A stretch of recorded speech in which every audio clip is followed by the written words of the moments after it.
Halo, kami dari kelompok 5. Aku Reina Fitriani Putri. Aku Faruk Muhammad Rubani Putra Firdaus. Aku Muhammad Wildan Mutal Yakin. Aku Raisa Nadira Maeswari. Saksikan video kami tentang Polluter Pay Principle. Tahukah kalian, setiap pelaku kegiatan atau pelaku usaha yang menimbulkan pencemaran harus membayarkan biaya atas dampak pencemaran yang ditimbulkannya. Maka dari itu, kelompok kami akan membahas Polluter Pays Principle atau prinsip pencemar membayar. Polluter Pays Principle merupakan prinsip yang mengharuskan para pelaku pembuat pencemar menanggung biaya atas tindakan yang telah dilakukan untuk dapat mengurangi polusi sesuai dengan tingkatan yang telah ditimbulkannya. Prinsip ini mulai dianut oleh negara-negara yang merupakan anggota dari OECD atau The Organization for Economic Cooperation and Development pada tahun awal 1972.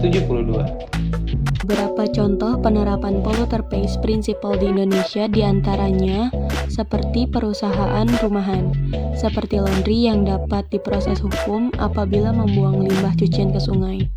Perbuatan membuang limbah itu bisa terjerat pasal 104 Junto, pasal 60 Undang-Undang Nomor 32 Tahun 2009 tentang Perlindungan dan Pengelolaan Lingkungan Hidup atau UU PPLH, yaitu melakukan dumping dan atau bahan kemedia lingkungan hidup tanpa izin.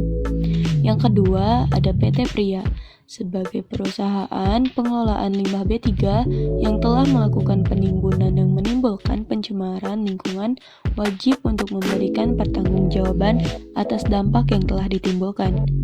Maka, PT tersebut wajib memberikan ganti rugi atas dampak yang telah ditimbulkan.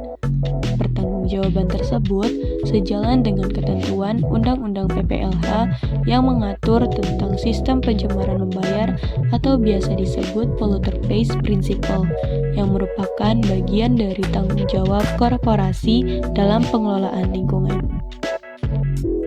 Polluter Pays Principle juga telah diterapkan oleh beberapa negara di Eropa. Salah satunya dengan penetapan iuran pembuangan limbah yang dihitung berdasarkan jumlah limbah yang dibuang. Tujuannya tak lain adalah untuk mendorong industri agar bisa mengelola limbahnya. Dana pembayaran iuran pembuangan ini nantinya akan digunakan untuk memberikan subsidi bagi industri yang akan memasang IPAL baru dan teknologi produksi bersih untuk keberlanjutan perusahaannya.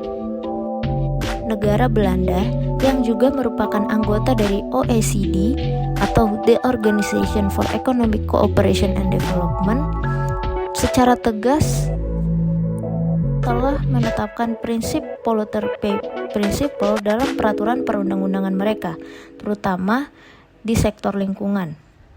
Selain negara Belanda, negara Jerman juga turut menerapkan Polluter Pay Principle di negaranya. Polluter Pay Principle menjadi penting untuk diterapkan, karena jika dilihat dari tujuannya, Polluter Pay Principle dapat menjadi alternatif kebijakan untuk mengurangi dan menanggulangi dampak kerusakan pada lingkungan. Dengan adanya prinsip ini, para pencemar menjadi cenderung mengurangi aktivitas yang berdampak pada kerusakan lingkungan. Oleh karenanya, perlu diterapkannya Polluter Pay Principle untuk mengurangi dan memperbaiki kerusakan lingkungan akibat pencemaran. Polluter Pays Principle merupakan prinsip yang sangat memiliki tujuan positif. Namun, dalam penerapannya seringkali dihadapi oleh beberapa kendala. Seperti yang pertama ada penentuan tanggung jawab dan kuantifikasi dampak.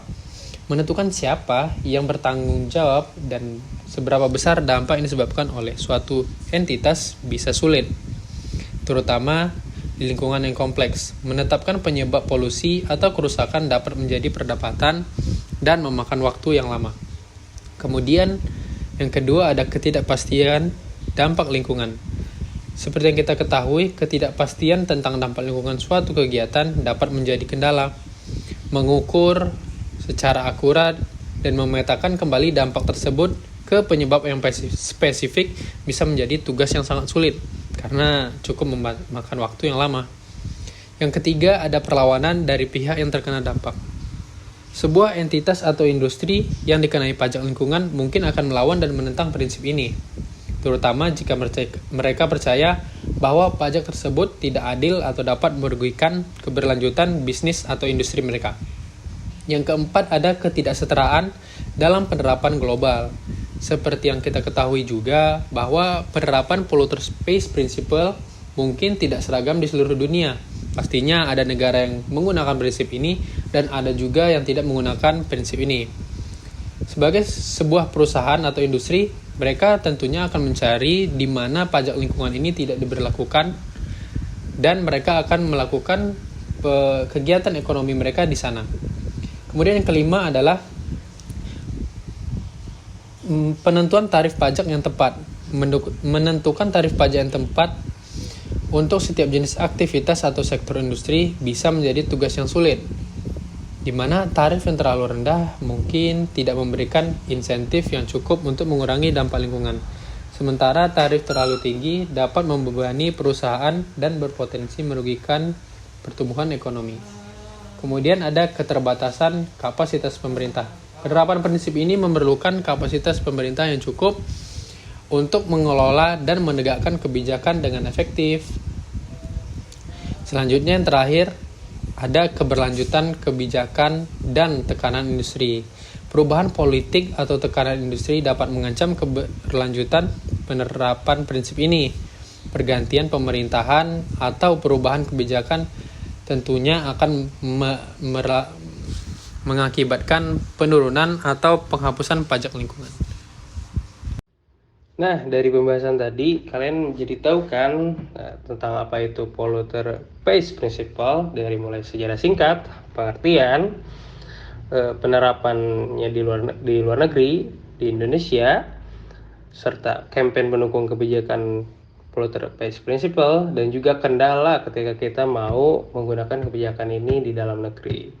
Nah, diharapkan video kita dapat mengedukasi teman-teman semua. Terima kasih, sampai jumpa.